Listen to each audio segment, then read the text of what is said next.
I look forward to hearing that. She never holds back. I'm sure it'll be a great interview. Thanks, Jen. Thanks, Lawrence. Thank you. Well, Donald Trump knows he is losing. Donald Trump knows that the Democrats are going to win the congressional elections this year, and Donald Trump knows that that means a Democratic-controlled House of Representatives will very likely be forced by Donald Trump's own conduct to impeach him for a third time and to put him on trial in the United States Senate, where the Democrats could be in majority control of the Senate next year for many reasons, including that today, Democratic leader of the Senate, Chuck Schumer, once again forced a vote on Donald Trump's war, and every Republican senator running for re-election this year chose to vote for Donald Trump's war, including Susan Collins of Maine, who could be digging her own political grave with that vote and handing over her Republican Senate seat to the Democrats in November. And Donald Trump knows this is happening. Donald Trump knows that Democratic chairmen of congressional investigative committees next year and their highly skilled staff will work 7 days a week investigating Donald Trump's massive corruption, investigating Donald Trump's corrupt personal enrichment, using his position as president to enrich himself and his family. Donald Trump knows that those congressional investigative staff members will be working 7 days a week investigating corruption at every level of the Trump government, in every department and every cabinet secretary, including the fired cabinet secretaries. And Donald Trump just watched the voting population of Hungary rise up against the corruption of a prime minister, corruption that Donald Trump did everything in his power to try to continue. Donald Trump tried to corrupt the voters of Hungary by publicly offering them cash from the American government if they would just vote for the prime minister who it turns out they hated. Donald Trump is so afraid of becoming the next Viktor Orban, the next target of the kind of top to bottom corruption investigation Hungary's new prime minister is promising, that Donald Trump fears losing the congressional elections so badly that he has turned to psychiatrists for help, as he publicly admitted today in a highly edited, favorably edited, no doubt, but still incapable of suppressing the madness, highly edited interview released by the Fox propaganda channel. When somebody gets elected president, that party always loses the midterms. I don't know why. I don't know why. Nobody can explain it. I asked people that are deep into the psychological world, I said, why is it that a voter votes for the opposite party? It's even when you have a good president. I asked people that are deep into the psychological world. With his 80th birthday approaching, Donald Trump can no longer come close to forming a normal sentence. In a lifetime of listening to people speak English, you have never once heard someone say, I asked people that are deep into the psychological world. Psychology professionals include a range from psychologists to psychiatrists, social psychologists, and others. And social psychologists have actually done some very interesting work over the years about how voters make their choices. But I think we can just dismiss it as another Trump lie with the awkward Trump phrasing of a seemingly crumbling brain, because if Donald Trump did ever talk to people that are deep into the psychological world, he is just statistically likely to be talking to someone who thinks Donald Trump has very serious mental problems, as described in the book, The Dangerous Case of Donald Trump, which was featured on this program in the first year of Donald Trump's first presidency. The book started off with 27 psychology experts who didn't get a chance to examine Donald Trump, of course, but watching him watching him were able to make their contributions to that book based on their expertise.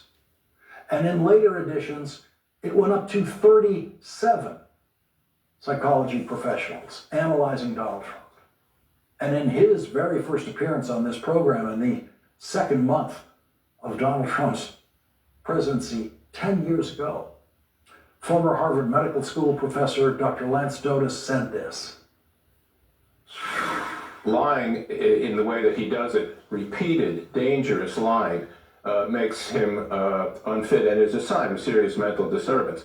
And to the extent he doesn't know reality, and I agree, by the way, I don't think he does know reality clearly. He doesn't have a clear grasp of it because he changes it. He makes up reality to suit his internal needs. And here we are 10 years later, and it is so much worse that finally everyone else in the news media has caught up with the issue of Donald Trump's obviously crumbling mental state. And after thousands of Trump supporters attacked the Capitol on January 6, 2021, after Donald Trump told them to go there to fight like hell, Professor Dotis returned to this program 3 days after the January 6th attack and said this. A delusional psychopath who has been the same his whole adult life and who we knew would get worse the more stress he was under, because that's what happens with people with this kind of severe disorder. So when Nancy Pelosi said that she was making sure that the nuclear button couldn't be pushed, that was very wise and made a lot of sense. It was not an overreaction in the slightest. And when she said he's unstable, absolutely, that is exactly the situation we're in and why he needs to be removed immediately, yesterday, really, because he is going to continue to get worse. He is going to continue to get worse. It's 5 years ago. And now finally, everyone, and I mean everyone, from the New York Times to Tucker Carlson and Marjorie Taylor Greene, agree that Donald Trump is much, much worse. You can go at the Strait of Hormuz or the Hormuz Strait. I said, which is better? They said, either is okay, but you can call it either one. The only thing you can't call it is the Trump Strait. They don't like that idea. Okay, now that is a wartime president. In the middle of the war, he started talking about what is now the central point of contention in his war, an important body of water, an important shipping channel that he apparently didn't know existed or didn't know what to call when he started his war. So he had to ask people. We heard former Secretary of State Hillary Clinton's laughter on Morning Joe this week when she was talking about Donald Trump having no idea that Iran had the power to close the Strait of Hormuz before he started his war and shut down 20% of the world's oil supply, as it has done. And tonight the Strait of Hormuz remains 90% closed, according to CNBC analysis of commercial shipping there. And Donald Trump wants to call it the Trump Strait. Why? Because it would be easier for him to remember? Just imagine Franklin Delano Roosevelt not knowing what to call the English Channel when General Dwight Eisenhower was planning the largest and what turned out to be the most successful invasion of beachheads in the history of warfare.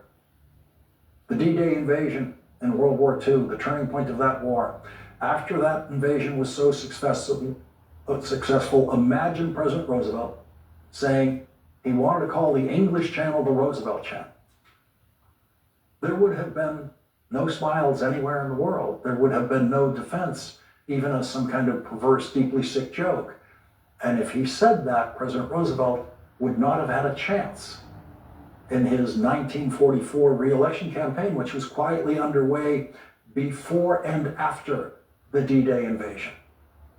President Roosevelt went on to win his re-election that year to his fourth term before presidential term limits were amended to the Constitution. And then in the next year, Franklin Roosevelt did something that Donald Trump does not know ever happened. Look, I ended 8 wars. A 9th is coming, but I ended 8 wars. Nobody's ever ended 1 war. Who's ended one? Nobody. Just when you think you might know the rough dimensions of Donald Trump's enormous ignorance, he says something like that, and you realize that he has no idea about the history of any wars, including the simplest possible history which every American high school student knows about how World War II ended.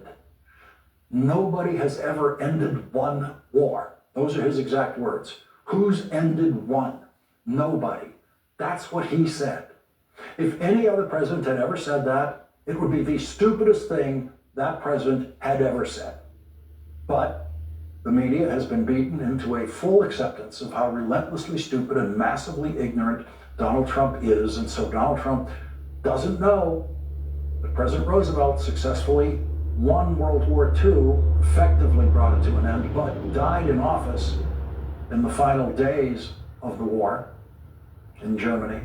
And so Harry Truman, elevated from the vice presidency, was president when the United States Army marched into Berlin and accepted Germany's unconditional surrender, and months later accepted Japan's unconditional surrender. So Harry Truman ended two wars, a war in Europe and a war in the Pacific, in his first weeks in office. Nobody has ever ended one war. Who's ended one war? Nobody. Think of how ignorant, stupid, and completely out of control you have to be to say something like that. Every single person Donald Trump's age remembers how the Korean War ended in a truce between North Korea and South Korea, a truce that holds to this day, a truce negotiated by President Eisenhower. And of course, Republican President Gerald Ford ended the Vietnam War by simply surrendering and ordering the United States Army to flee from Vietnam. So yes, President Ford ended the Vietnam War by quitting, by surrendering. There's more than one way to end a war, and we have seen them all. Republican President George H.W. Bush waged a war against Iraq's invasion of Kuwait in 1990. The U.S. military drove Saddam Hussein's Iraqi army out of Kuwait. And then, with the mission accomplished, as planned, President George H.W. Bush ended that first Iraq war. Donald Trump was an American citizen for every one of those wars since World War II, but you'd never know it. And what's hard to tell now is when Donald Trump said, nobody has ever ended one war. Was that the stupidity speaking, or was that the insanity speaking? The problem for a president is it doesn't make any difference. Stupidity is as dangerous as insanity. Got safety protocols?